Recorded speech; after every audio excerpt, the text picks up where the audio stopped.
Minotaurs? 300? That's problematic.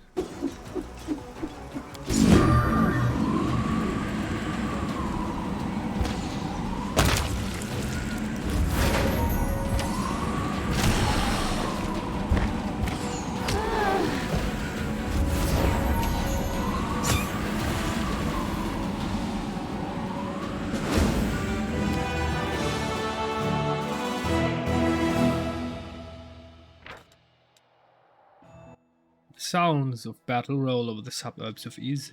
An army of demons came out to meet the commander's military force with the clear intention of preventing the latter from entering the city. Perhaps the fate of the crusade is being decided there right now. Oh, we can deflect missiles? Your units in the army inflict 15% more damage against flying units? Or large? Large. Favorite enemy large. Definitely. Let's go there and destroy the rest. Oh, can continue here.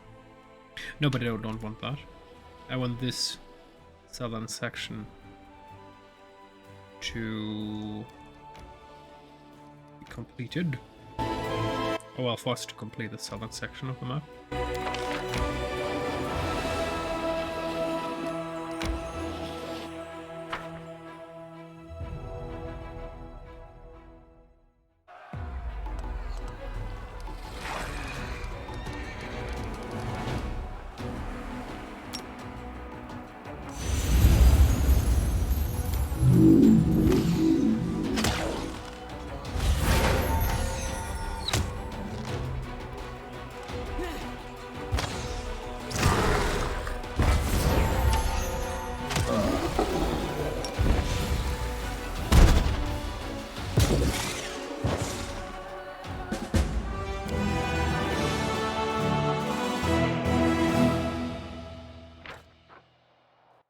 The demon cultist fought to the last, using her charms to dominate and kill many soldiers. The cleric who examined her corpse found a decorated pin in her hair, one which emanated dark energies.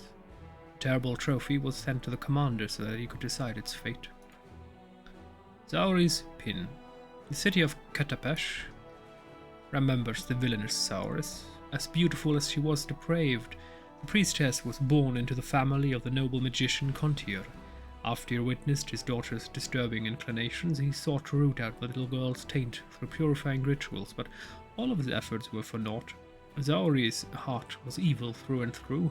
She hated her father and swore herself to the demon lord Nocticular, who gifted her with a magic pin that could seduce and enslave people's minds after it tasted a single drop of their blood. Zaurus used to dominate Contier's will, and used his magic to bring death and destruction. Damn it. Sorry. To the townsfolk of Katapesh, her army grew day after day, as she used the pin to enthrall new servants. Zaurus reveled in her cruelty, and her terror lasted for many years. She smiled as she handed weapons to children and promised them freedom if they spilt the blood of their fathers. She made sacrifices to Nocticular and forced her father Contier to incinerate entire settlements.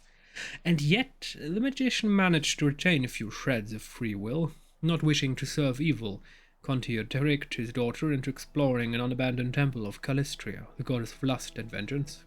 Tempted by treasure and unaware that the temple was cursed, Zaurus agreed, and so she and her father set out to meet their doom together. The temple's most precious treasure was the Book of Redemption. Clad on a cover of gold and jewels, it was magnificent. Zaurus thought the book contained destructive spells, but realized her mistake the moment she opened it. All the braziers in the abandoned temple flared up, and crimson words heaped onto an empty page. The Book of Redemption chronicled Zaurus' guilty acts in blood. The priestess cried out in unbearable pain as the curse struck her. Any murderer who entered the temple fell prey to their own crimes, endlessly experiencing the agony felt by each of their victims. The temple door was slammed shut, and the magic of the pin faded. Zaurus and Contier found themselves trapped at the altar. Delirious with pain, the priestess stabbed her father to death with the disempowered pin and then pierced her own heart. But her spirit found no rest in the afterlife. The agonized face of the priestess kept haunting the subsequent owners of the pin for years. And even after the cursed item found its way back to Nocticular, Towers the Crimson refused to vanish for good. Oh dear. So, let us enter the Inelectable Prison. I'm not sure how that works. Oh, Desolate Thicket, no. I have no idea how this works. Since on the map, there's so many closed portals, what the heck? Inelectable Prison. A portal to the heart of Baphomet's realm. The Inelectable Prison. This is the place where Asmodeus imprisoned the future Demon Lord. The same place that Baphomet stole when he transported the entire realm, including himself, to the abyss.